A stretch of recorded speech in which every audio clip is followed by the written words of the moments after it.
It is the second day of August and already glad tidings to farmers as fertilizer prices reduced by 1,000 shillings. We have a jam-packed bulletin with details of this story and much more on the Daily Report. Later on, we transition to the marketplace, where we will be discussing the implications of the Finance Act. In studio already, we have an economist who is going to be breaking that down for us. Good evening and welcome. My name is Hibak Said. And my name is Stanley Nyerungita, and tonight we ask you, what do you think are the implications of the Finance Act 2023? Panelists chime in on our socials at TV47 News, at Nyerungita _ and at Hibak Side on X, previously Twitter, at TV47KE on Facebook, and 22047 on our SMSs. But first, to topics this evening. Tonight, eyeballs for coins. Government suspends WorldCoin program over security concerns as Kenyans are urged to be cautious. For years now, life has been very difficult for millions of Kenyans due to unemployment, low incomes, and the rising cost of essential commodities. Also tonight, President William Ruto outlines government's plan to increase food production, says the price of fertilizer will reduce by 1,000 shillings. Plus, Kenya Kwanza names 5-member team to spearhead talks with opposition. As Ishungwa lashes at Azimio for breaching Obasanjo's request. Good evening, Catherine Simole is on the sign language docket. Now, the government has suspended WorldCoin activities in the country amid security concerns. Interior Cabinet Secretary Professor Kithure Kindiki says the government is investigating the authenticity and legality of WorldCoin activities. The Capital Markets Authority and Communications Authority of Kenya have also urged Kenyans to proceed with caution. But just what are the implications of having one's biometrics floating on the internet? Sheila Chelangat reports. The craze around the WorldCoin bars in the country has seen several Kenyans queue up to take part in the eyeball scanning. This eliciting mixed reactions amongst Kenyans on just what are the implications of having biometric data floating on the internet. It only came to light because it was at KICC. You can imagine how much more data they may have collected around the country. Even after the safety of sharing the iris data was questioned, unsuspecting Kenyans continued to throng KICC in the hope of getting the 7,500 Kenyan shillings reward. Kani macho hakuna shida ya kwamba bado mimi nitabakia na macho yangu na nitaendelea tu na shughuli zangu za kila siku. Haina madhara sababu kwa vijana wengine kitabofikiria madhara itakuwa imekusaidia kidogo. Days after security concerns were raised, CS Interior Kithure Kindiki suspended the collection of iris data as relevant authorities commences inquiries on the authenticity of the activity and the safety of the data being harvested and how it is intended to be used.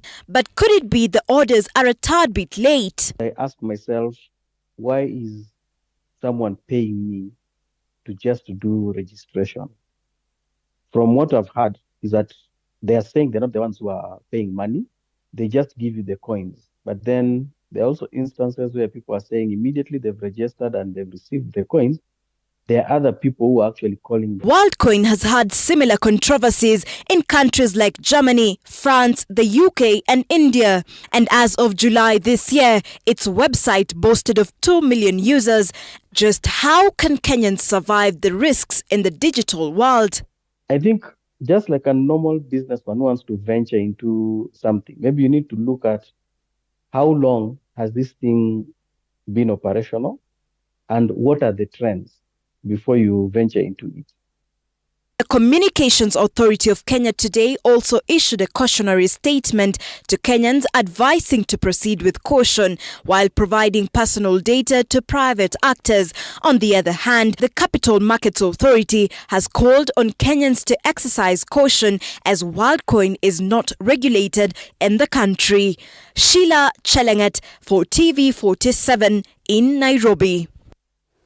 Thank you, Sheila, for that report. Now, in an effort to address the cost of living in the country, President William Ruto has announced plans he believes will bring the cost of living down, as well as deliver millions whose livelihoods are connected to agriculture from poverty. Speaking when he launched the second phase of the fertilizer subsidy program, the head of state announced that the price of fertilizer will drop by 1,000 shillings from the current 3,500 Kenyan shillings to 2,500 Kenyan shillings, saying this will boost farmers' produce. Let's get more from our reporter Grace Kuriakanja. For months now, the high cost of various commodities has been top on the lips of most Kenyans, with prices of especially unga and sugar increasing exponentially by the days. And in an effort to address this, President William Ruto has announced the commencement of the second phase of the subsidized fertilizer program. We shall begin to immediately bring down the price of fertilizer from 3,500 to 2,500 per 50 kilogram bag beginning yesterday.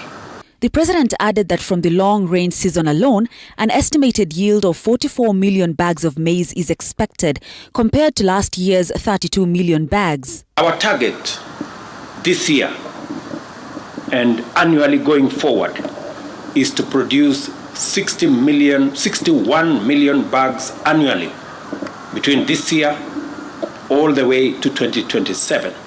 According to President William Ruto, neglecting to invest in agriculture deprives the economy of a lot of things. And with 70% of the country's employment stemming from agriculture, the president promises to enhance food security in the country. The president, however, yet again defended his decision not to subsidize fuel despite its rising cost.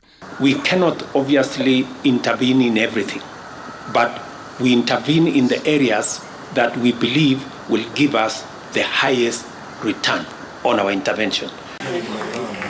On matters sugar, the president said that his government now has a roadmap that will be discussed by cabinet next week, with a comprehensive plan to sort out the sugar subsector for farmers and consumers.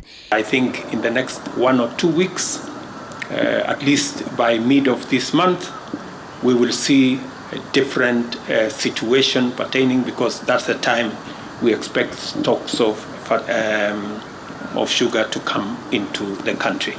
He thanked farmers for their relentless dedication and patriotism, saying that they have expanded production by an extra 200,000 acres compared to last year, with the government's ultimate target being to double agricultural productivity in Kenya by 2027. And please pray for our farmers. They are doing a wonderful job.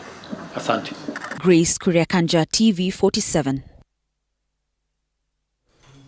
Thank you, Grace Kanje, for that story. And speaking about plans, now to matters politics, President William Ruto has unveiled his 5-member dialogue team to hold talks with the Azimio side under the leadership of former Nigerian President Olusegun Obasanjo. The president, who refused to engage the media on the talks, saw his Kenya Kwanza side launch a new broadside against the Azimio coalition for mentioning the name of Obasanjo.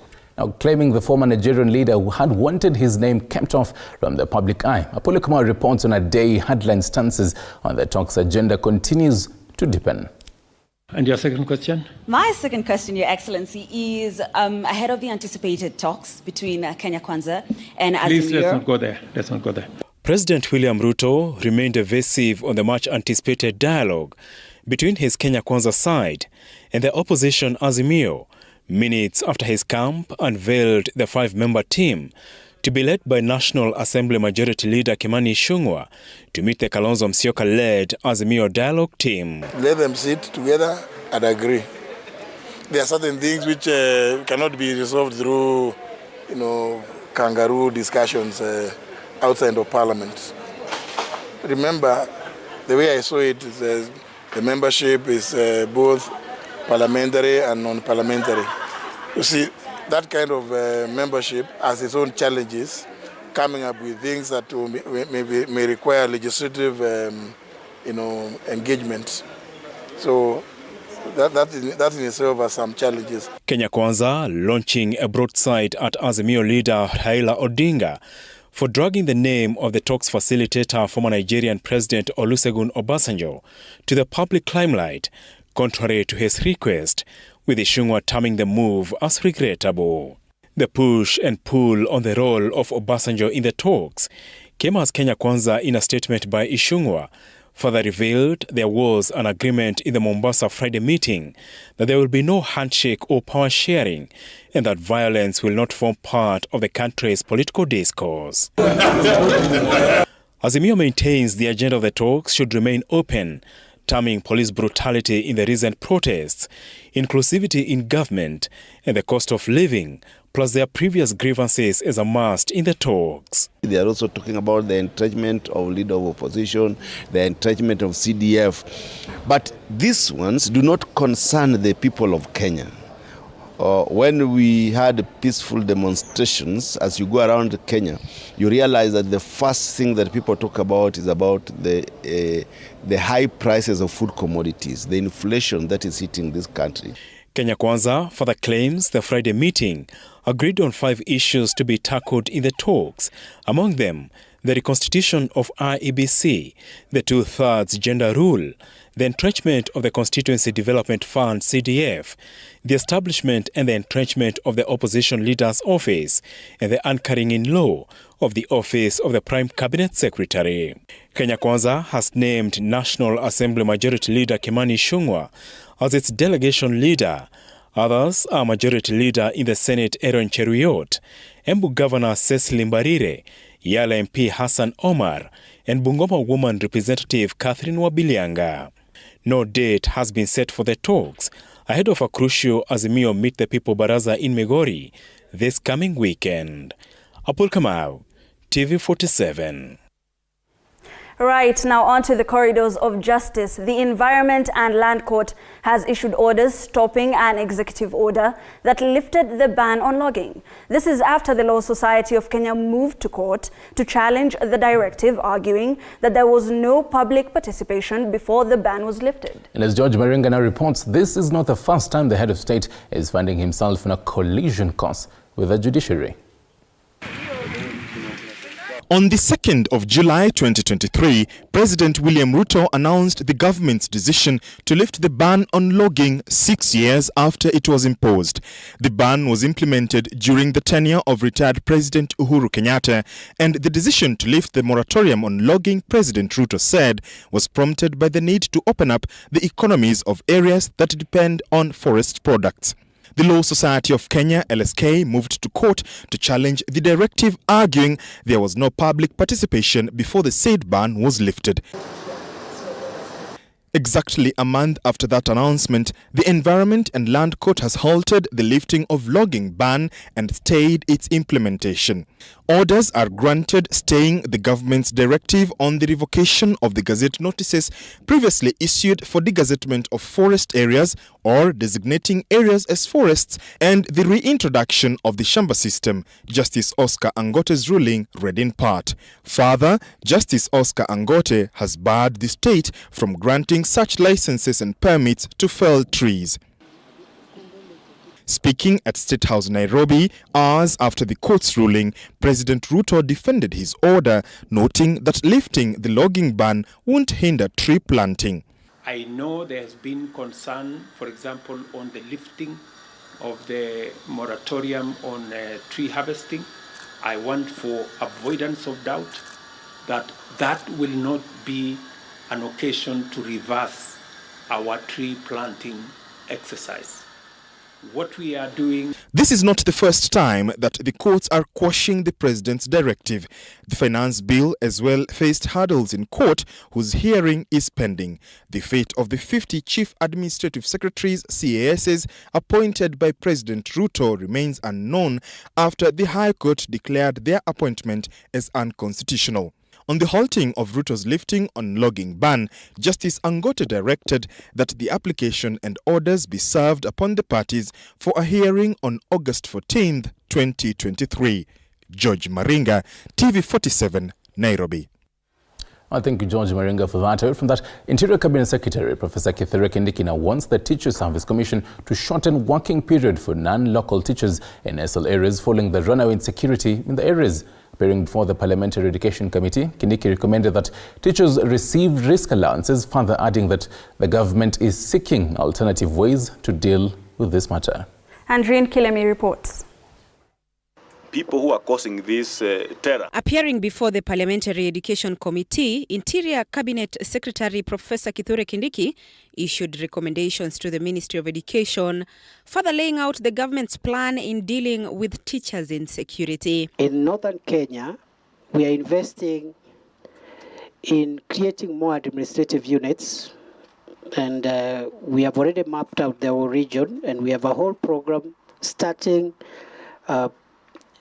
even I think as early as next week I'll be in that region. Kindiki revealed that the militants had changed their tactics and that the government was now seeking alternative ways to deal with insecurity in the north. Housing non-local teachers or keeping them inside police stations is not enough. The militants have changed their nature of attack, and they are increasingly using either fragmented rifle grenades or other projectiles, and they are able to attack some of these facilities even from 2-3 kilometers away.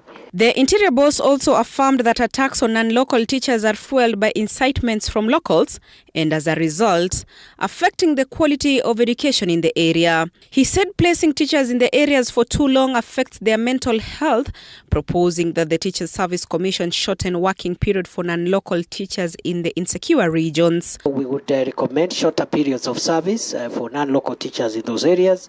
We also recommend that we need to have a framework for sharing information between the teaching authorities and security authorities and remove the tensions that exist between us. The Ministry of Education has also been urged to issue flight tickets to teachers as they are usually targeted on the road when schools open and close. According to the Interior CS, at least 36 teachers have been killed while working in the troubled North Rift region in the last 10 years. Andrin Kilemi, TV 47. Thank you, Andreen Kilemi, for that report. Now, the government has launched the second phase of the oral cholera vaccine campaign in affected counties across the country. The 10-day exercise that targets a total of 1.7 million people will run between 3rd and 12th of August. This even as Migori County reports another cholera outbreak with 3 cases recorded today. This is after 3 people out of 8 who had been taken to Migori Referral Hospital for treatment were confirmed to be cholera cases. Zainab Mohammed with more. Morning. After successfully running an oral cholera vaccine campaign in February, the government has announced that it will be conducting yet another campaign, this time round in 8 targeted counties. The National Coordinating Group, which we also call ICG, has granted us 1,533,199 doses of the oral cholera vaccine for our upcoming campaign, which is scheduled to begin tomorrow, the 3rd of August 2023. The exercise that will be targeting a total of 1.7 million people will be conducted in Homa Bay, Kajiado, Marsabit, Nairobi, Wajir, Mandera, Machakos and Garissa counties. As we undertake oral cholera vaccination, we also promote water, sanitation and hygiene practices that prevent cholera. We also continue to do surveillance. We look out for any other cases of cholera and manage them.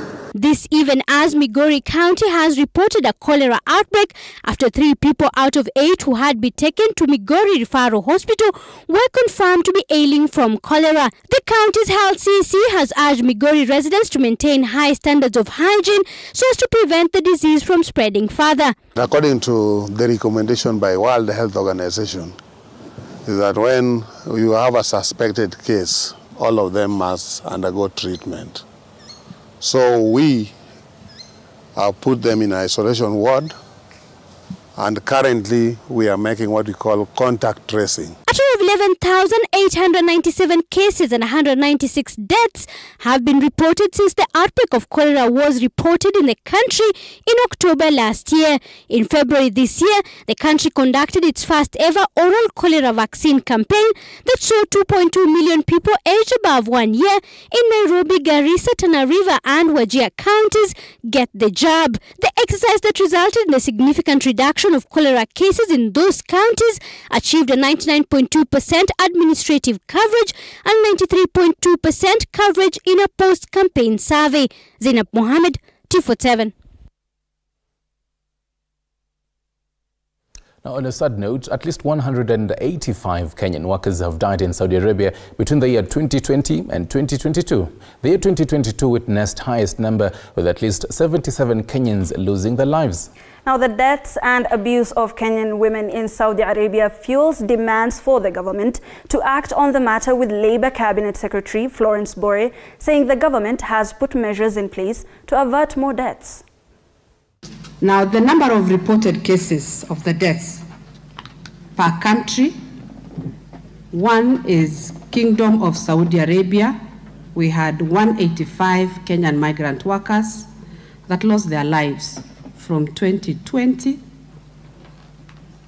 to November 2022 as follows: 48 in number of deaths in 2020, 60 deaths in 2021, and 77 in 2022, from January to November 2022.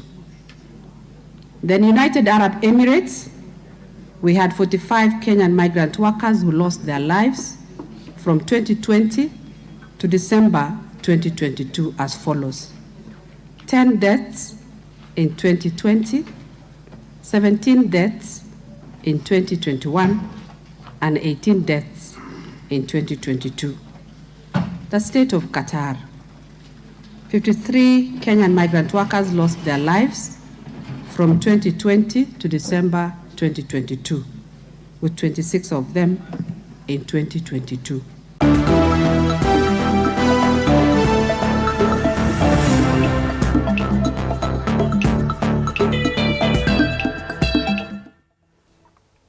Now let's make sense of shillings and cents in the world of business.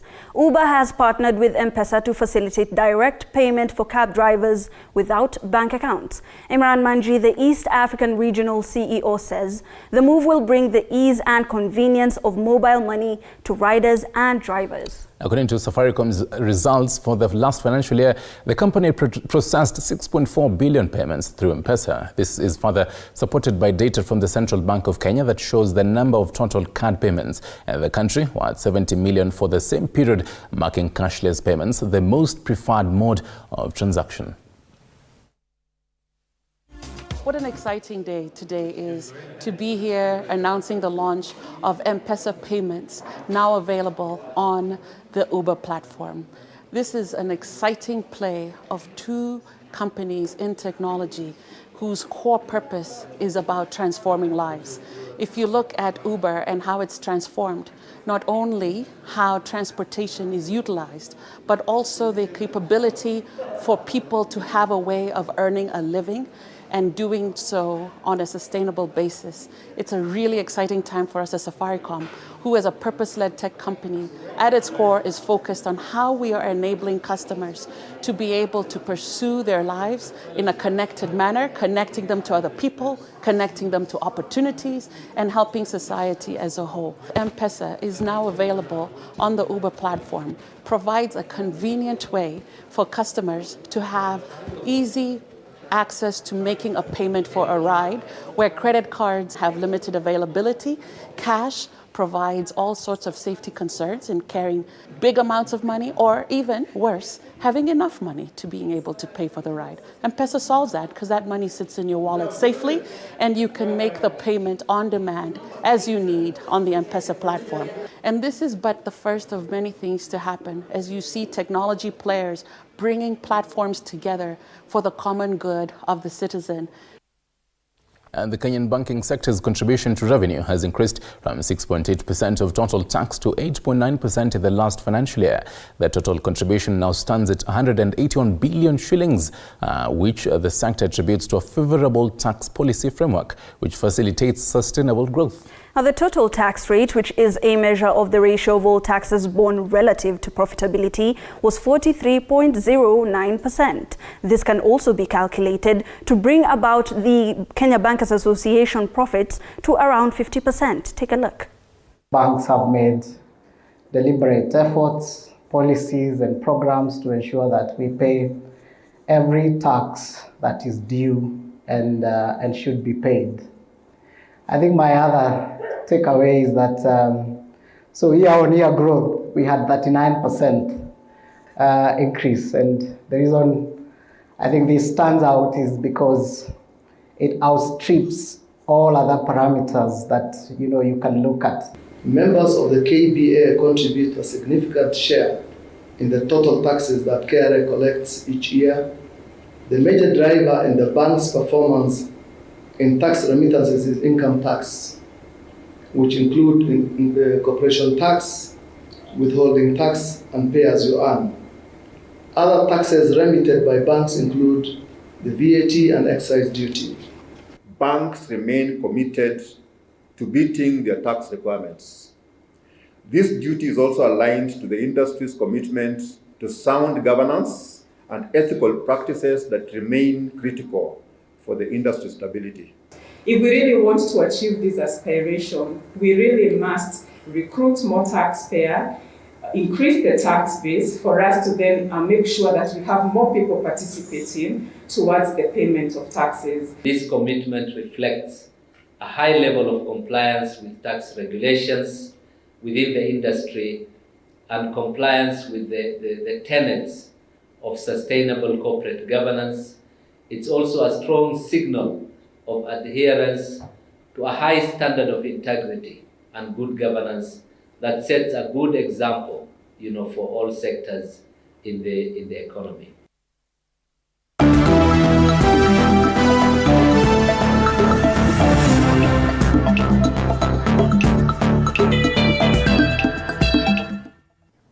Right, speaking of matters, banks, Hibak, why is it that bankers can't stay in one bank for their entire career? I don't know, Nyaringit. Why can't they? I'll tell you after this. We do sports.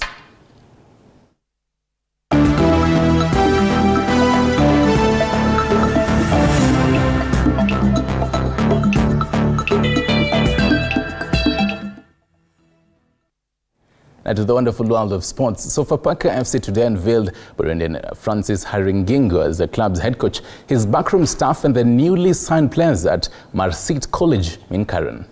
Haringingo will be assisted by his compatriot Pablo Nduiman, and among the club new signings who were unveiled include Burundian striker Fiston Abdul Razak, who returns to the club 8 years later. Oliver Maloba, formerly with Nairobi City Stars Daniel Otieno, and Khalid Juman from Mathare United, former Bandari winger Darius Msaga, among others.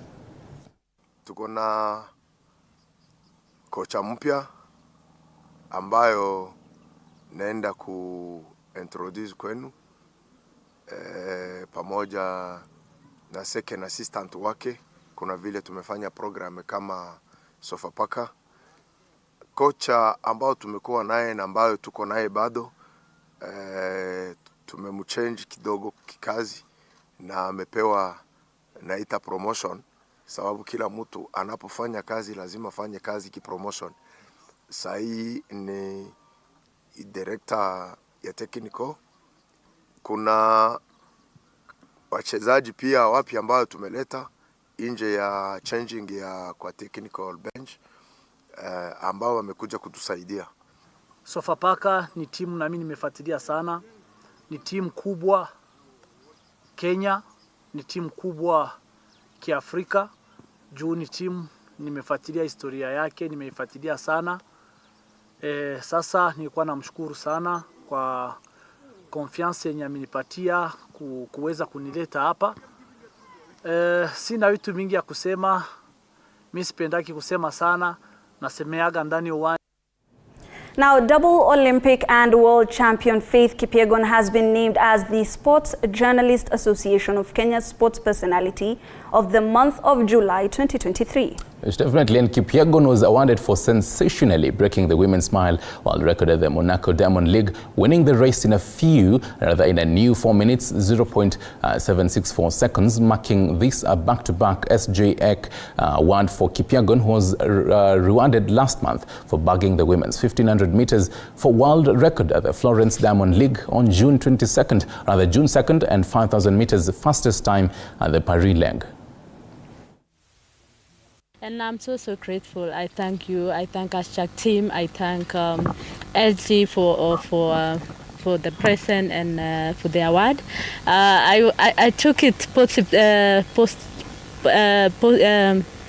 seriously that last month June it was like it was a funny game whereby we said I'm going to get the award of June, July and August. So it was not serious. It was like a joke, and it has come like it has been a reality since June, now July, and we are going to August races which will happen in Budapest. So I hope for the best, and I hope to get another award of August. I see everything is possible, as I said, and I'm so grateful. LG Electronics will like to say that this is the third gift you're giving you. So it means you're revamping your whole home. And LG is really happy to be partnering with SJAC, and you're so happy to be partnering with someone like Faith Kipyegon to get this out. And Embu East Sub-County Secondary School teachers will fly the county flag at the 6th edition of the Eastern Regional Kenya National Teachers Championship, which is scheduled to take place from August 22nd to the 25th in Machakos County. Now, the sub-county will represent Embu County at the championship in soccer in both male and female teams after edging out teams from other 5 sub-counties in games held at Embu University grounds. Speaking during the qualifying games, Embu Branch Kupet Secretary Jacob Karura said that the games were meant to enable teachers not only to socialize as well as to develop their talents, calling for the introduction of other sports disciplines to make the championship more competitive.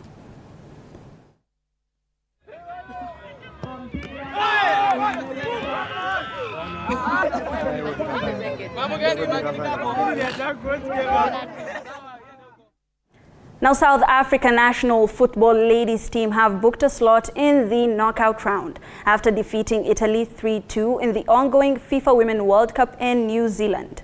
The Italians were the first to find an opener. The news that matters the most is the one that hits close to home. When disasters strike, we are there to inform you. When the bullets are flying, we tell you who's shooting and why. Reporting on your victories, your health, your money, your security, your past, present and future. We are interested in telling the stories of creativity, hard work and resilience that you are known for. That is our job. This is my job. My name is Victor Muyakane, and it's my honor to bring you this news this way every Thursday night on the home of Untold Stories.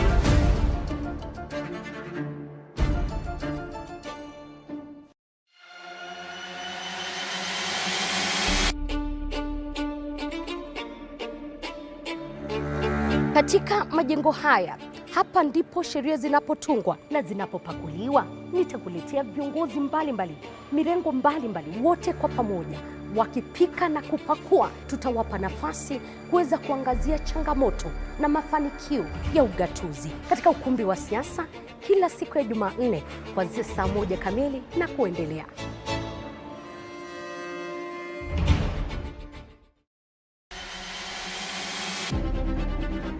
Toka eneo hili la Naivasha kwenye kaunti 032, gatuzi la Nakuru. Kutoka kaunti ya Elgeyo Marakwet, kaunti 028. Nikiripotia runinga ya TV47 kutoka kaunti ya Wajir. Nikiripotia TV47 kutoka kaunti ya Turukana. Kwa matukio yote yanayojiri katika kaunti hii 012. Kutoka kaunti nambari 1, kaunti ya Mombasa. Nikiripotia TV47 kutoka kaunti ya Lamu. Nikiripotia TV47 kutoka Kisii County. Nikiripotia TV47 kutoka kaunti ya Machakos. Kutoka kaunti hii ya Trans Nzoia. Kaunti 038. Kutoka gatuzi nambari 029, kaunti ya Nandi, chemichemi ya mabingwa. Nikiripotia TV47 kutoka kaunti ya Kakamega. Itakuwa nikiripotia runinga ya TV47 kutoka kaunti ya Bungoma. Jina langu ni Paula Munio. Willy Dennis Jiru. Fabian Kibet. Mimi ni Hashim Jimal. Mimi ni Kitio Mika Masai. John Javakiania. Jina langu ni Abdulaziz Nameka. Mimi ni Kombo Why do Alfayo. bankers don't stay in one bank their entire career? I don't know, Stanley. Why exactly don't bankers stay in one bank? Well, they lose interest. Oh my God. Of course. Speaking of interest, by the way, we are all interested in that particular conversation that you are going to have after this short break in the marketplace. Of course.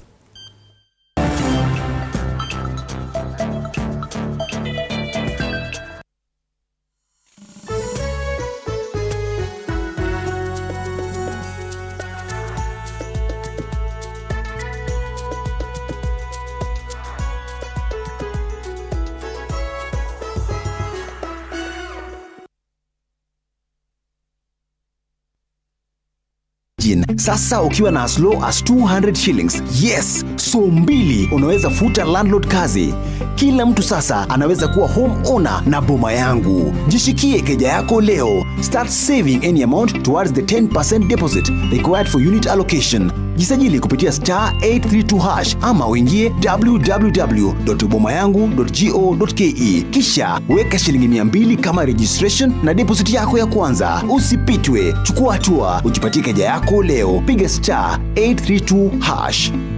Boma Yangu is a government affordable housing program. Welcome to the Mwai Kibaki Convention Center, the premier events venue. Our state-of-the-art facilities are designed to meet all your needs, from large-scale conferences to intimate meetings and everything in between. Located in the heart of Thika, the Mwai Kibaki Convention Center offers stunning views of the city skyline and is easily accessible from all major transportation hubs. Our facility features ample parking, free Wi-Fi, advanced audiovisual equipment, and our technical team is always on hand to ensure your event runs smoothly and seamlessly. Don't take our word for it. Make your next event unforgettable at the Mwai Kibaki Convention Center. Contact us today for bookings and reservations. Email multimedia@mku.ac.ke or call us on 0708 212204 or 0727 441733 or 0721 438 629 to learn more about our services and book your event. Radio 47 tuko nawe mchana kutwa na usiku kucha.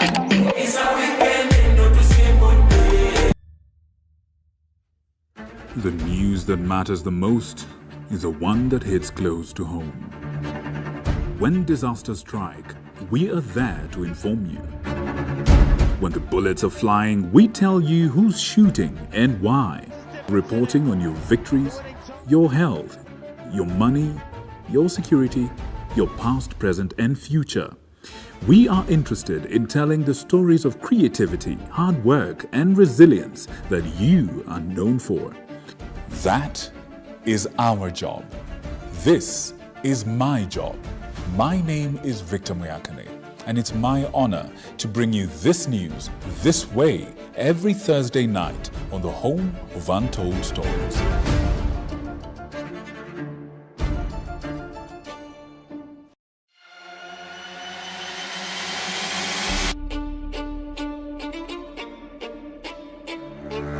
Katika majengo haya, hapa ndipo sheria zinapotungwa na zinapopakuliwa. Nitakuletea viongozi mbalimbali, mirengo mbalimbali, wote kwa pamoja wakipika na kupakua. Tutawapa nafasi kuweza kuangazia changamoto na mafanikio ya ugatuzi katika ukumbi wa siasa kila siku ya Jumanne kuanzia saa 1 kamili na kuendelea.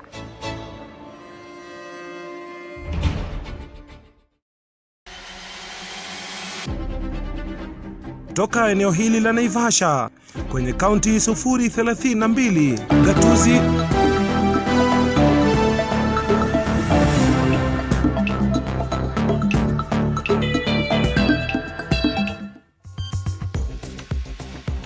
Thank you so much for staying tuned to TV47, your home of untold stories. Tonight, being a Wednesday, we're going to be having the Marketplace. We have with us, of course, a member of parliament who sits in the Finance Committee, and we have an independent economist who is going to be breaking down what exactly the Finance Act means to normal businesses and to small businesses across the country. We have a couple of facts that are going to be used in our particular discussion this evening. Some of the implications that the Finance Act is going to have on businesses. We have 4 major sectors that the President and the current government is focusing on, and these 4 sectors are apparently some of the sectors that are being hit the most by the Finance Act, or that are going to be giving the most tax from the Finance Act: the agricultural sector, the MSME economy, we have affordable housing, and we also have the digital superhighway and the creative economy. Some of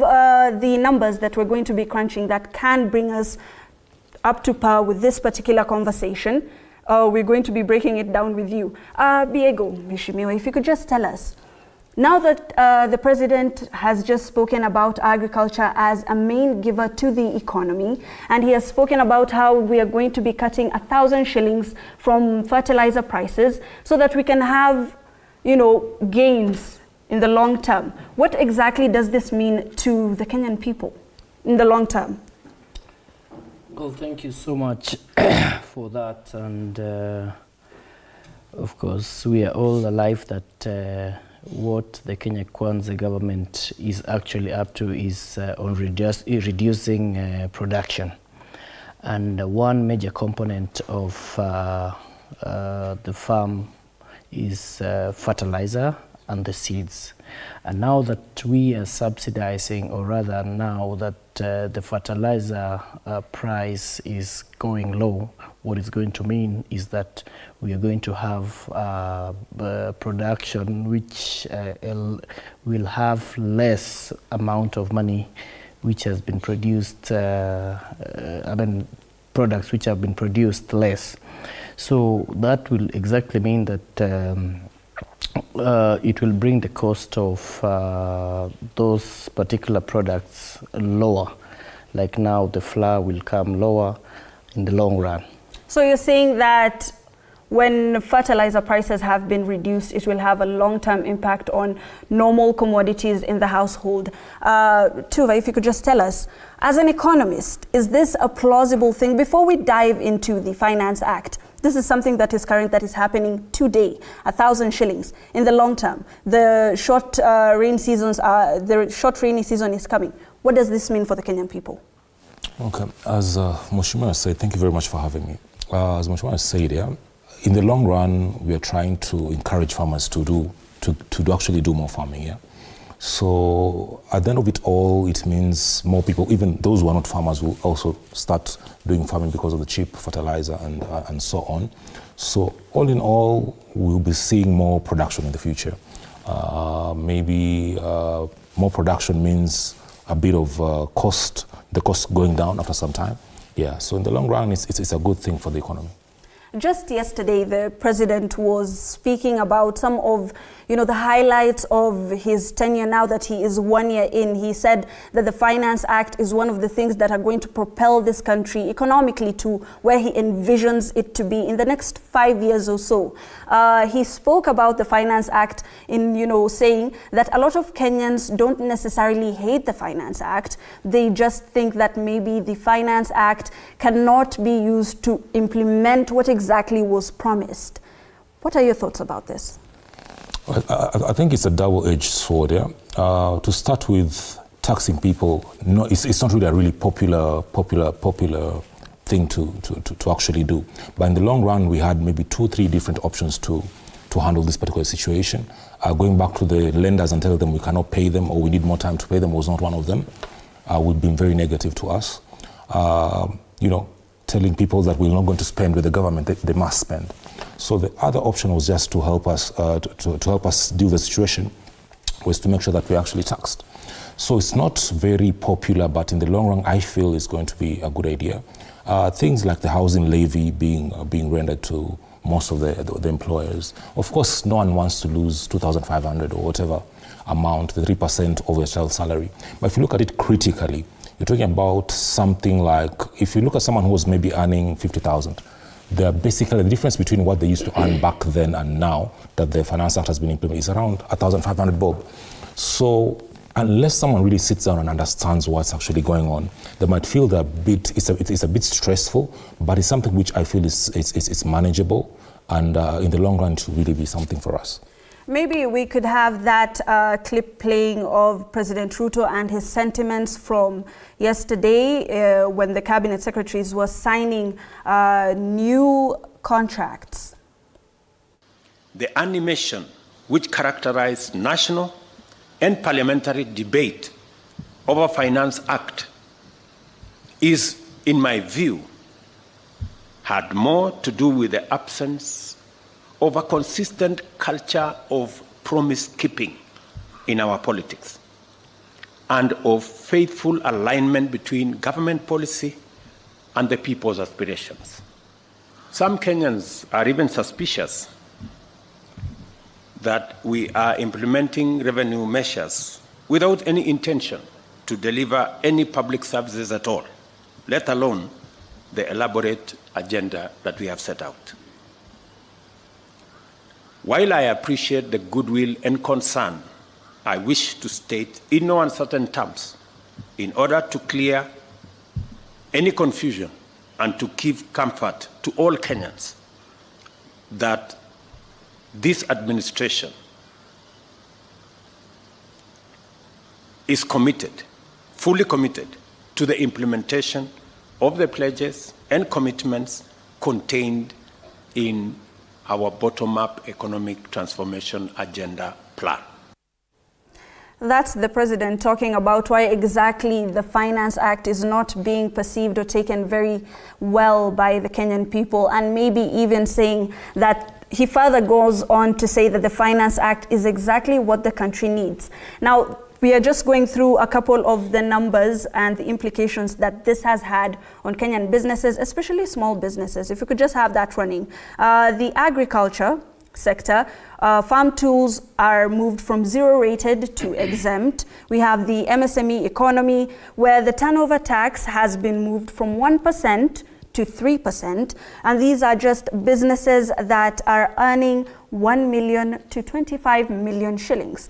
Now, the SMEs who earn 25 million to 50 million shillings have been moved up the corporate rate to 30%. So they no longer pay the 1% that they were used to as turnover tax, and maybe even the threshold that was used to measure this has been moved up, because the government is looking to expand the revenue collection and the revenue collection net to bring in more money. 200 billion is what we're talking about in the next financial year that could be brought by the Finance Act. Mheshimiwa, maybe if I could just throw this to you. Some of these businesses were used to only paying 1 million shillings. 1% of 1 million shillings is fairly small amount of money. Now to 3%. And now the small businesses, which were used to only paying that 1% of turnover tax, are going to be paying a whopping 30%. Do you think that this is this too big of a jump, or is this, fair? Well, to me, I think this is long overdue, and the only problem that I see people trying to dwell on is what has been added.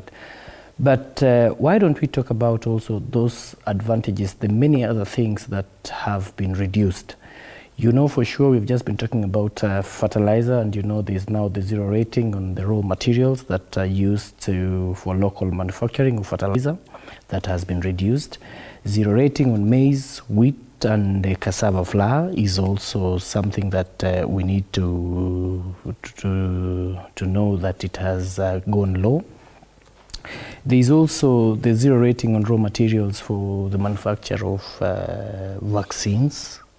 So there is so much that also is good and has been reduced in this particular the bill, which is now the Act. And it's a give and take situation. Who tells you that the 1% was enough as at that time?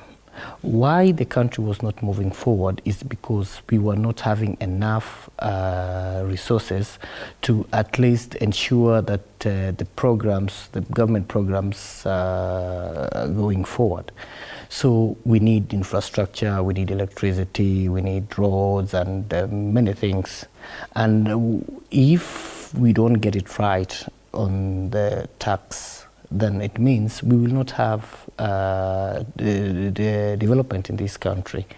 So I believe that the problem with many Kenyans is that they tend to look at what has been increased, but not what has been reduced. It's a give and take situation. So I think that it is good we give the Kenya Kwanza time, because it is the manifesto that we sold to the people, and it's just a matter of time that you'll see a total difference. Many countries, even the developed countries like US and all those countries, people pay tax. The only problem with here now is that the fear of the unknown, because you're talking about 1%. If it is added to 3%, you may have been actually on comfort zone on that 1% for a long time. So if there's a slight addition, there should be no problem. Mheshimiwa, I think it's very interesting that you would say that, but don't you think that a lot of businesses that were employing people, if this particular turnover tax is increased from 1% to 3%, that they would cut costs by firing some of their staff? But now, what about, we have put tax on importation. We are now, or what the Kenya Kwanza government is doing, is that it wants to promote local manufacturers, meaning that we are going to increase the number of people who are going to be employed. And even by reducing now the farm imports means that we will need also many people working on those farms, because there will be now many people who are working in the farms. So it's a net off. I'm not seeing any issue there. Well, of course, that is your opinion. You're saying that this is a give and take situation. The president in the clip just said that he believes that the economy is now stable. The inflation rate has dropped to 7.3% from last month, which was 7.6%. However, this drop in inflation is not being felt in the price of commodities. If you could just tell us, or just simplify this to the ordinary Kenyan, why can't I see the price of sugar going down now that I'm seeing inflation is dropping? Okay. First of all, even before I go to that, I wish to respond to Mheshimiwa. And you see, if a young SME, the percentage profit is around 5%, 10%. Those are the kind of margins people work with. So if you're looking at someone taking 3% from you, it's really quite an impact. The Kenya Kwanza government is saying that, you know, we're only losing, or KEPSA was saying, okay, fine, at the end of the day, we're losing almost 100,000 people being employed. Mm-hmm. Okay, the government say, okay, fine, we'll bring in 1 million jobs. Right. The question is, what is the quality of jobs you're getting? The 1 million shillings, right? The million people who are being employed. So before we say this is like and like, I really feel there's a bit of a disconnect, saying that you're removing 100,000, a certain quality of employees from circulation to bring in 1 million people who are maybe earning less than 15,000, 20,000, 15,000. I don't think it's like and like. That's one. So the issue is saying that increasing the levies from 1% to 3% is almost negligible. It's not, because trust you me, people feel it, right? You're talking about someone who has maybe 10, 20 employees. That additional amount you're adding in terms of the housing levy, this is figures adding to someone's budget. You're looking at also the person whose money is being taken or whose money is being used for these particular projects. There's really no clear indication where is the money going, what is the interest. Yeah, so there's a lot of things which still need to be addressed before people feel comfortable. The uncomfort is not because people don't want to give out the 3% or up to 2,500 bob. The issue is that people don't understand where the money is going. You're looking at a case where we do have another fund like that called NSSF, which has been there for the last, ever since I was born, I think. And if you look at it correctly, we've not seen an audited report in the last 3 years, right? And even that one, you see almost 4 different pages of people. I don't know whether it's intentionally or they don't know what they're doing, but someone literally buying stock which, you're taking people's funds and buying stock which does not make sense. You're talking about people buying infrastructure which is obviously inflated. Right. People buying racks of land which is obviously inflated. So there's a lot of games and tricks being played, and that's why people are very nervous about, people are very nervous about this 3%. If they could sit down and say, okay, fine, okay, the money will be there for 7 years, after which, it's almost parapoter. As I say, you're not sure whether you're going to get the funding. What is the criteria? It's not defined yet, right? Apparently, it's going to be defined once you start paying, which is very unfair. You cannot tell me to pay for something, then much later tell me, okay, fine, this is how your money is going to be used.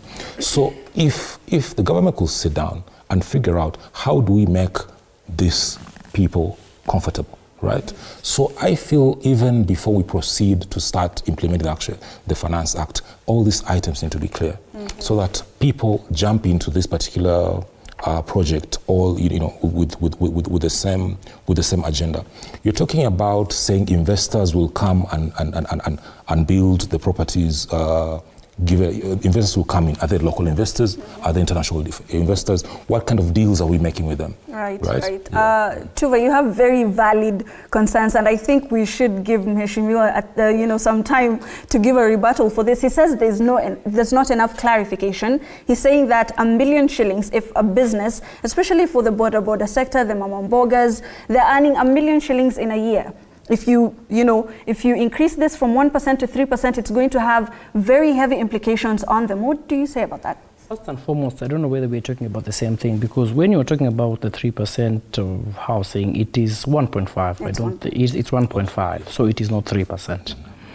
And we need to factor in that when we talk about people losing employment, why aren't we also saying the number of people who are going to be employed when these houses are being built?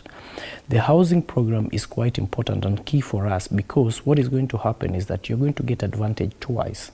One, you're going to be able to employ thousands of youths who now do not have jobs. And number two, we'll ensure also that those people who are living in slums, who are living in low cadre houses, would get housing.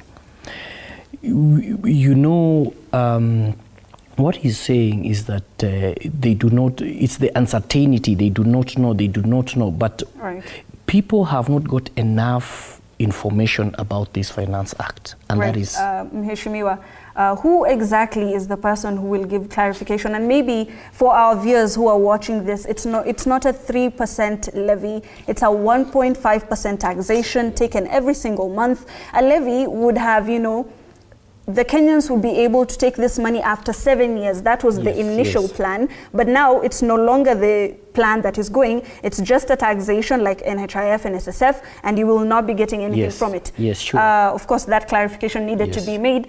But if you could just tell us, who exactly is the person who is giving Kenyans clarification on this? Well, the ministry, and you've seen also the PS on record all the time trying to explain to the people.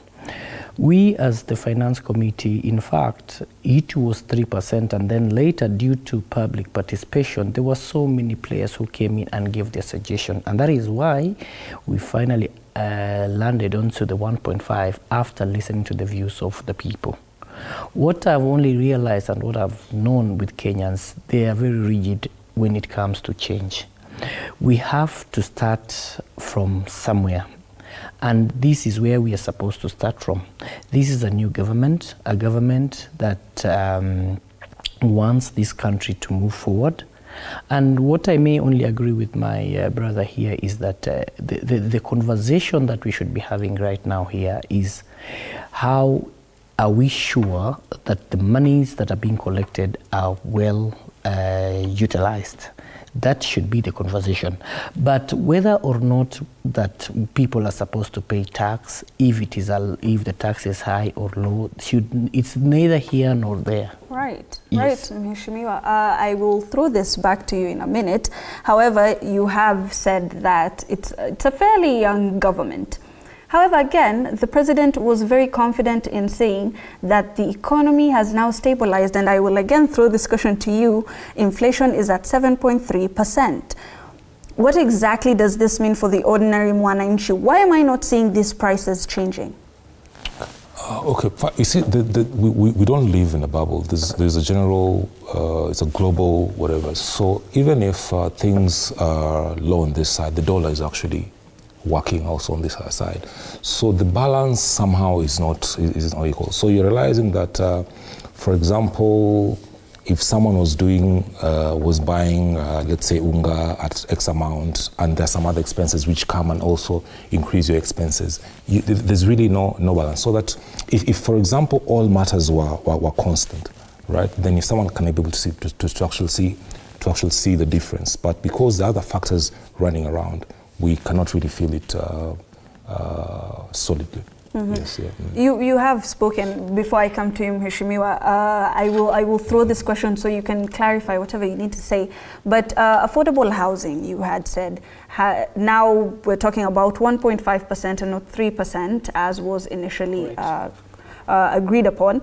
However, this is a taxation. What are the steps that the government is taking to clarify this to Kenyans? Because a lot of Kenyans don't know that this amount has A, been reduced, and B, that they now will not be getting anything back after 7 years. Well, the clarification is there. Like now, when I have come to TV here, and I've always been seeing members who are coming here to clarify. The PS is also clarifying. They are usually in the papers everywhere. So I believe that if you are feeling that people do not know, then what we now need to do is to actually do publicity. If it means we need to actually publish it in the papers again, or in the radios, then so be it. But what we are saying and what I'm saying is that if you were asked today, you want the status quo to remain, or what do you exactly want the country to do? You can remember, you're talking about how long you're not seeing things moving. We've just told you, or I've just told you that what the government is doing is we are trying to deal with production. Mheshimiwa, maybe just lower the cost of production. Of course, which will take some time. Right. Lowering the cost of production is all well and good. However, a lot of Kenyans are concerned that some of the things or some of the clauses that are cutting costs are not cutting costs that are beneficial to them. For example, rental income or rental tax that is usually paid by landlords has been reduced from 10% to 7.5%. The ordinary mwananchi, the hustler, as you would call them, they don't feel like they are benefiting from this finance bill, and I will throw it back to you also. But can you just tell us, how are you addressing these particular concerns? Well, as you rightfully put it, and is that we reduced the rental income from 10 to 7.5%. Don't you think that is something good? But it's not hitting the people who are at the bottom of the pyramid. Well, I've also wanted to just tell you that in the Kibaki government, it took him around 3 years for things to stabilize. And what I'm telling you right now is that because our system or our mode is not an immediate action, you need to wait. Farmers have gone to plant. Then once that produce is received, and that one I would approximate it to be after the harvest, then you definitely see things changing. Right. The only problem right now you see is that even this Finance Act has not taken off because of many of these issues, which the court cases surrounding it. Okay. So there's a lot of disturbance and interruption, plus the mandamanos and so forth. Otherwise, we would have right now been talking differently. So just give it a bit of time, and then you're going to see things coming. No, it's not an immediate action. Right. Mheshimiwa is saying fertilizers, or the fertilizer prices going down might have a long-term effect on the cost of living, and Kenyans should just be patient. What is your view on this? Do you think that fertilizer prices, which is a matter that the government has put a lot of effort into, is end-all, be-all? Not really, but I think at the end of the day, to support him also, at the end of the day, I feel it's production. The same way they're expecting the people who are investing in property, they're encouraging, it's a way of facilitating production. They're really encouraging them.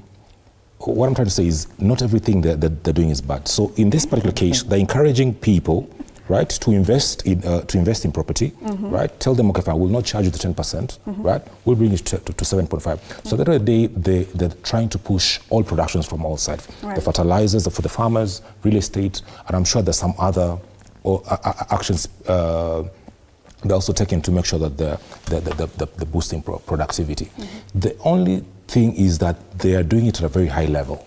So yeah, very high level, and maybe the guys who will not feel it so much is the people on the lower side, the common mwananchi. Right, you're saying? Why do you think the common mwananchi won't feel, whereas we have also removed excise duty on electric motorcycles?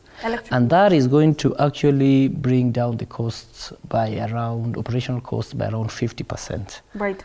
Mheshimiwa, but a lot of Kenyans would argue that the initial buying price for these particular motorcycles are not within the price range that Kenyans are used to. If, for example, the usual, fossil-fueled motorcycle goes for around 80,000 shillings, the electric one is above 180,000 shillings. Do you think that maybe that is a far-reaching dream and it's a pipe dream? No, you see, it is what is the mentality of people. Even before it takes off, you are also thinking negative, that it is so high. Okay. Let's wait for the implementation, and then that's the right time when you're going to say something is high or not. Because even these fossil motorcycles, you are being told that it is going to reduce, these electric ones are going to reduce the cost of maintenance by 50%, and even the fuel itself that it's taking by 50%. So within even that 1 year, then somebody has saved big time, has actually doubled. So those are some of the things. I've also told you about the reduction of excise duty on vaccines. Right. When we were hit by COVID-19, we were actually expecting, or we were waiting for importations for vaccines.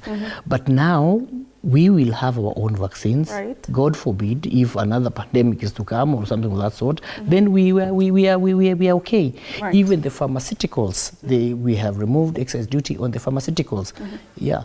Mheshimiwa, 80% of businesses in Kenya are micro, small and medium enterprises. You're talking about the pharmaceutical industry, so to speak. How will this help those, cottage industries that are employing 2 to 5 people? Well, small is when you say small, what do you exactly mean? Because if somebody is able to make 1 million shillings, are you saying that is small? Where does small, or where does it start from? Where's the cutoff? The textbook definition of a micro, small and medium enterprise is an enterprise that employs between 2 to 5 people to at most 8 people, if we're talking making how much? Enterprises. I would assume it's 1 million shillings. But that's big. That's a millionaire. Those are millionaires. Millionaires. It's a year. We're talking about 1 million shillings a year. That's less than 100,000 paying people. I will throw it back to the Economist. If you could just tell us, now that we're talking about the Finance Act cutting a lot of costs for what people would call multinational and conglomerate and huge industries, where does this leave the cottage industries?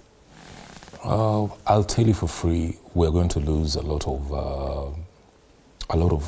people are going to lose their jobs, because a normal employer will look at, okay, does it really make sense?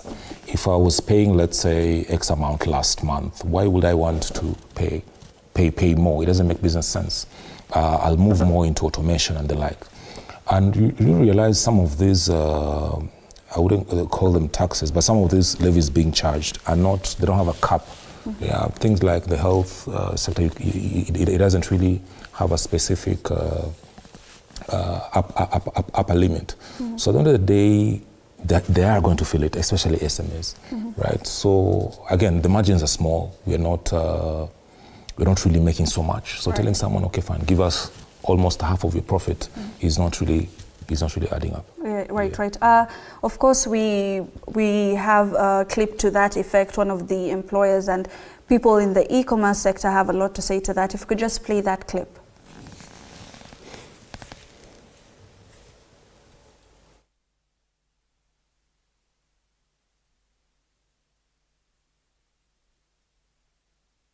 The more you improve my capacity as a trader to make money, then I probably will not have a problem paying tax. And so today, because there are other issues over and above the tax being implemented, the traders don't feel as though the ecosystem is supportive. And so it's a double tragedy for them. You're taxing me and the business is not good. And so if you asked me, traders are probably feeling the pinch quite a bit as a result of the act. The bill. What you're also likely to see is a lot of private sector organizations letting go of staff as a result of the tight situation they've been put in. And so you will see a surge in unemployed people. We normally pay tax in US. The views that are viewed in US, they are taxed at 30%. Now, if government was serious, they could have asked us all these things. They could have ended up bilateral agreement with the US, and we could be paying around 15% instead of 30%. That's what people in Canada do. That's what people in UK do. Those are concerns that are raised by the first speaker, who is a CEO, the CEO of Brighter Monday. He gets to interact with a lot of youth who are looking for jobs. The second one is a digital content creator, Mutembe, who was talking about the digital taxation that, of course, is going to come into effect with the new Finance Act. They're talking about how the private sector businesses, as we know it, are going to try to cut costs by unemploying a lot of people. And then on the other end, if employing yourself is an option that you could possibly take, digital content creators are saying that we feel like we're going to be double taxed. What do you feel about that? My take is this. I've told you that, of course, people would not want to be taxed. And it is, we are in this country, we are legislators, and amendments can be done as and when we feel that they ought to be done. So for now, I think it is just fair for us as a country to take off, not to put a lot of negative thoughts and negative publicity on this issue of the Finance Act. Right. Every year there are amendments to the Finance Act, and I believe that this is not an exception. Why are people getting so scared in this particular time? And it's always been the norm that there are changes. Right. So in my thinking is that everybody has their opinion. Right. They're entitled to their opinion. But me, I feel that why we are still very much behind in this country is because the country is not getting enough to be able to support the economy. Right. And after all, you know, taxation is taking money from this other arm and actually receiving it from this other one. Right. So there would really be no problem. For me is that I would love that we accept as it is. Mm-hmm. It has been passed, and we are here to check. Heshimiwa, the digital content creators are saying that they're not against the taxation that is being put in the Finance Act. They want to be more involved. And of course, you've already run a public participation, as we know it. Do you maybe think that you could sample some of the heads of the particular sectors that are going to be affected from the Finance Act and maybe take their views when you're talking about regulation changes, policy shifts? But that is exactly what I told you when I was giving my presentation, that there were so many proposals that were given, and we spent a whole 2 weeks actually getting views from the public. Mm-hmm. And one man's food is another man's poison. Others were okay with it, others gave their views, and finally we checked and narrowed down and at least gave an agreed, or we came to an agreed point. So I believe whatever, and I know whatever is right now in the Act is okay. It is a collection, or it is a consideration of all those people who came together and gave us their views. Right, right. I told you that, in fact, as per the proposal, we were it was a levy of 3%, but later, due to the many people who came and gave their views, we changed it to 1.5. Right, right. The digital creators too also came in and also gave their part of the story, and many of them, and we finally considered it and went to the floor of the House. The legislators also debated on it, and we finally passed. So I believe that it is now time for implementation, and there is no cause of worry. This is something good. It's only that many people want it to look like it is bad, but the Finance Act is okay. Right, of course. As we ruminate on that, Mheshimiwa, we welcome your views, your comments, or your questions to the particular panel. Of course, you can find us on Twitter at TV47 News. You can also find us on Facebook at TV47KE. You can find me at Hibak Said on those particular platforms. We go for a very short break. We will be right back.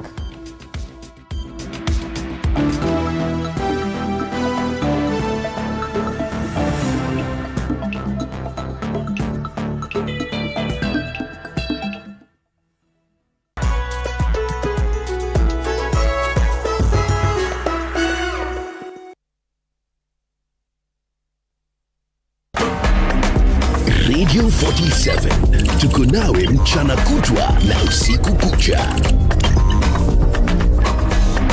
95. The news that matters the most is the one that hits close to home.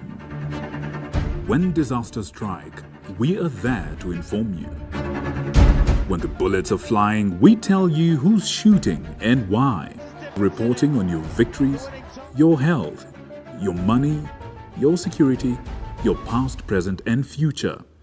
We are interested in telling the stories of creativity, hard work, and resilience that you are known for. That is our job. This is my job. My name is Victor Moyakane, and it's my honor to bring you this news this way every Thursday night on the home of Untold Stories.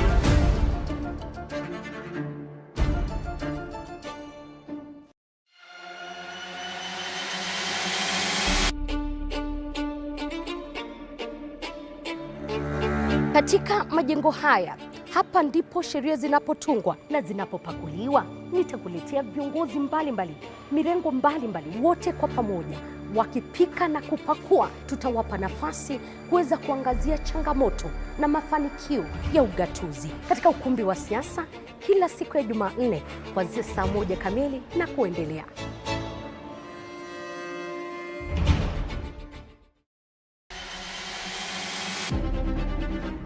Toka eneo hili la Naivasha kwenye kaunti 032, gatuzi la Nakuru. Kutoka kaunti ya Elgeyo Marakwet, kaunti 028.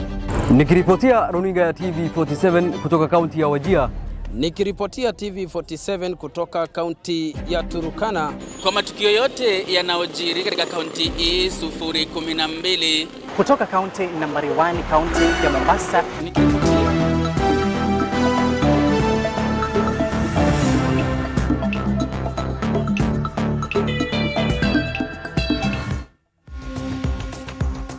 All right, thank you so much for staying tuned to TV47, your home of untold stories. We were having a discussion on taxation, especially with the new Finance Act and the implications that it will have on businesses, small businesses specifically. And now we're going to be delving into the digital economy and the creative space. This is a fairly tricky sector to be taxing.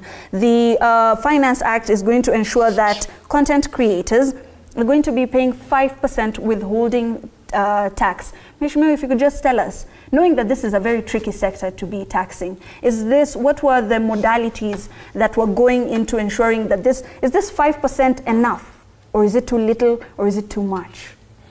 Well, Based on the public participation that we carried, we felt that as much as how we thought it should still be more, but for a start, we felt that 5% would be good enough.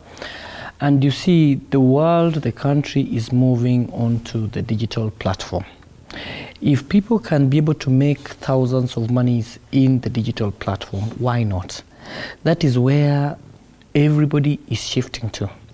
And if from your office, from the comfort of your house, you can just be able to play around with your phone and you're actually transacting a lot of money, then you're also trading. So we felt that now we can tap on that because people are making money. So it is going to be very unfair to be taxing the normal and ordinary wananchi out there, whereas these guys are also making money. So I see no problem with that.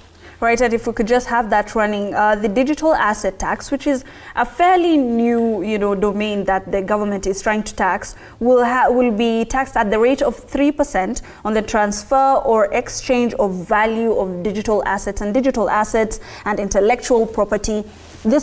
It's not fairly new. The digital assets are fairly new, the cryptocurrencies, the Bitcoin, so on and so forth. This is fairly new. However, intellectual property has been there for a very long time. What do you think are, when is too much too much? How exactly are we as a country taking taxation from this particular sector? First of all, I'd like to talk to Mheshimiwa. First of all, the thing is that the period they gave for, what is it called? I'm forgetting the name. Participation. Yes. I feel 2 weeks is a bit too much. It's too little. We'll just close that.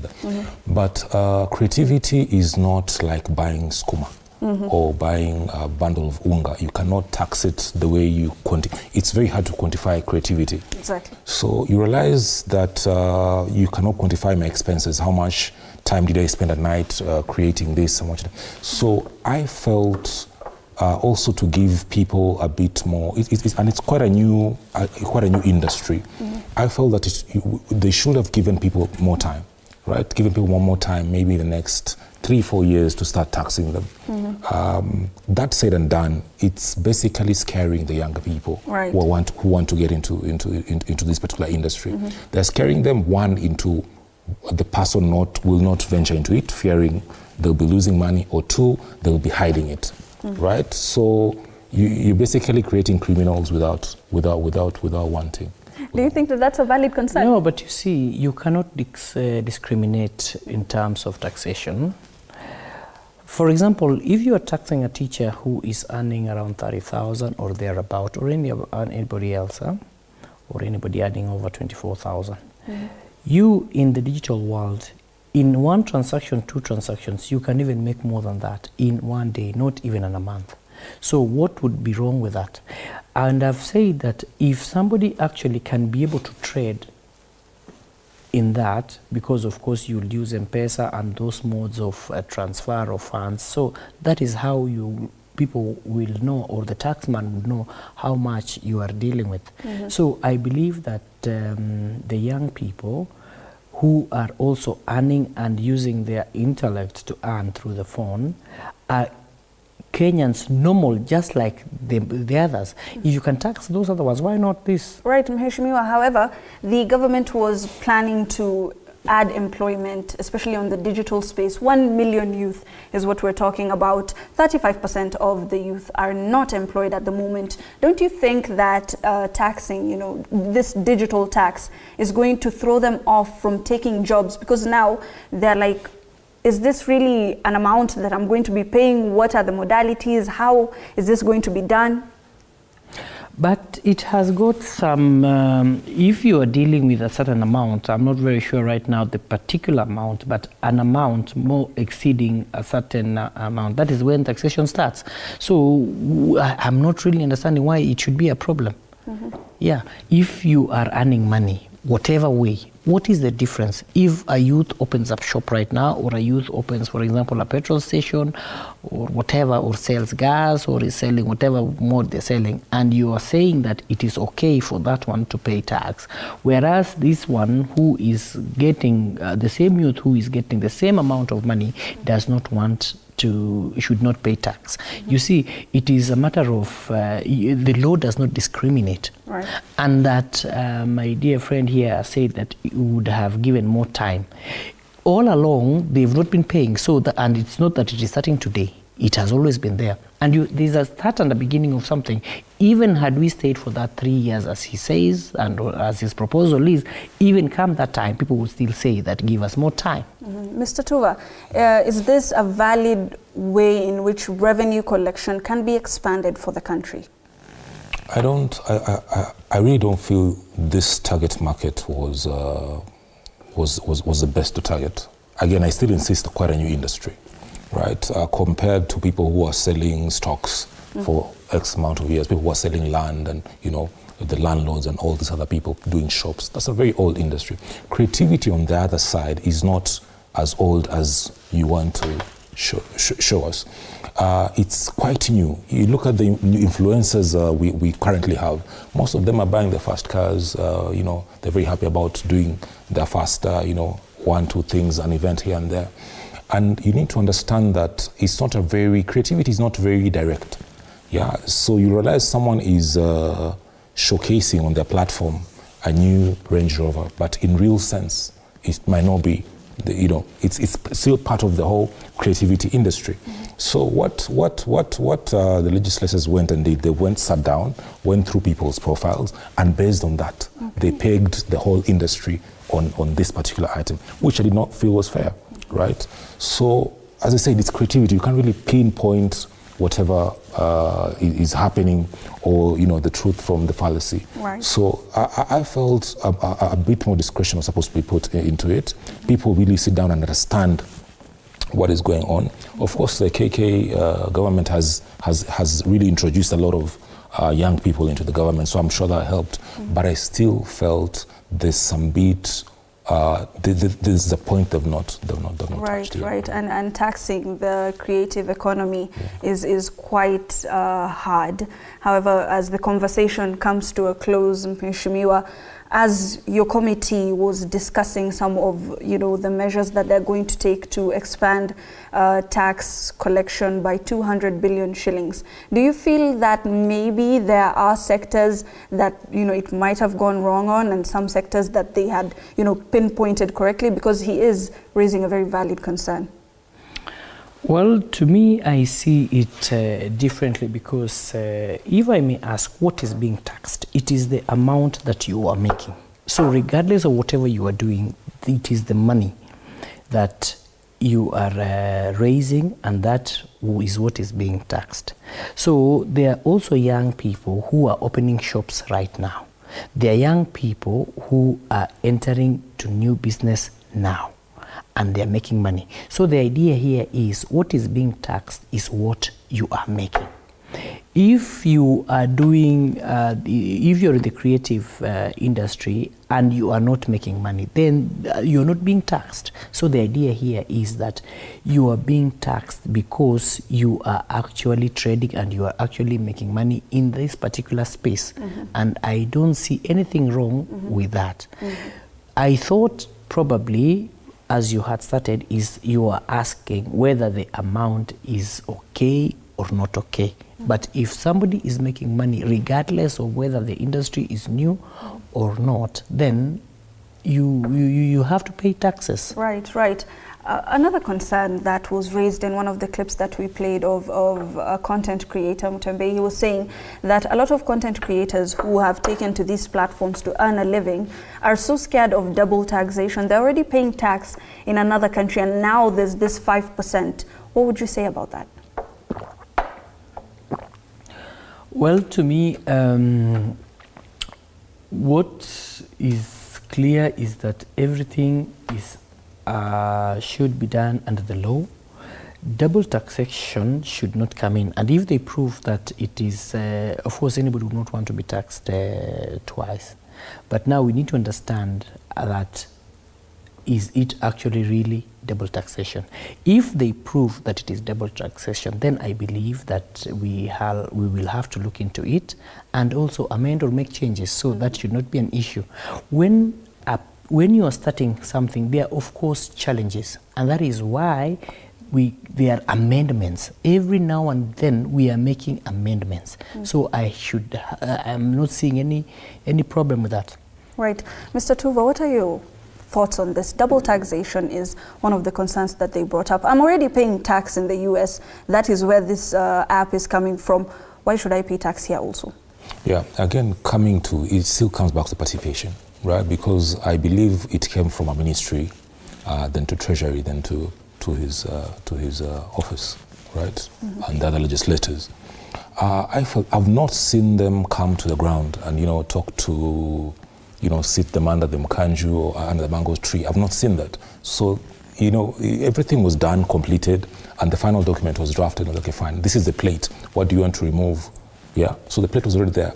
I felt that this should have taken longer, right? Taken longer to, first of all, understand the industry, know the challenges. It's not the same as, transport industry. I put fuel from here, this is my expense. It's a bit more sensitive, a bit more complex than a normal kind of businesses. And I still believe that it's mostly encouraging, it's mostly done by the younger guys, the younger generation. And I felt people need to be given time to grow, right? Let me just correct something so that we go on record that because he said that he's not seeing people going under a tree. The public participation on a committee level, we did it over 2 weeks while we were in Hilton Garden Inn Hotel. Okay. And we actually received thousands of people who came, over 3,000. Now, the last one, we came to the public in KICC, and everybody came and were giving their views a whole day. So I don't know whether you're not aware that we did that public participation, though it was not under a tree, but it was in KICC, it was in Garden Inn. We received over 3,000 applicants, and we had each and every, and we considered them. And that's how we came up with that 5%. Right, Mheshimiwa, of course. I understand. Maybe it's just to respond to him. And this is the final rebuttal. Yeah. Yes. To me, participation does not come from the ministry to the Treasury, then now bringing back to the people. That is still very high-end discussions, right? I felt that if you want to discuss about me and my life, first of all, come to me. Then now go to the ministry, then the Treasury, then the legislature. That's how I felt should be done. Not the ministry, then, after you've discussed the high level, well, is when now you bring it down for me to fine-tune. Right. Right. A very interesting conversation that we've had here on the marketplace. Of course, this is going to be continuing, and you can give your views. You can be getting more information on this particular topic. We were discussing the implications that the Finance Act that is going to be implemented is going to be having on businesses.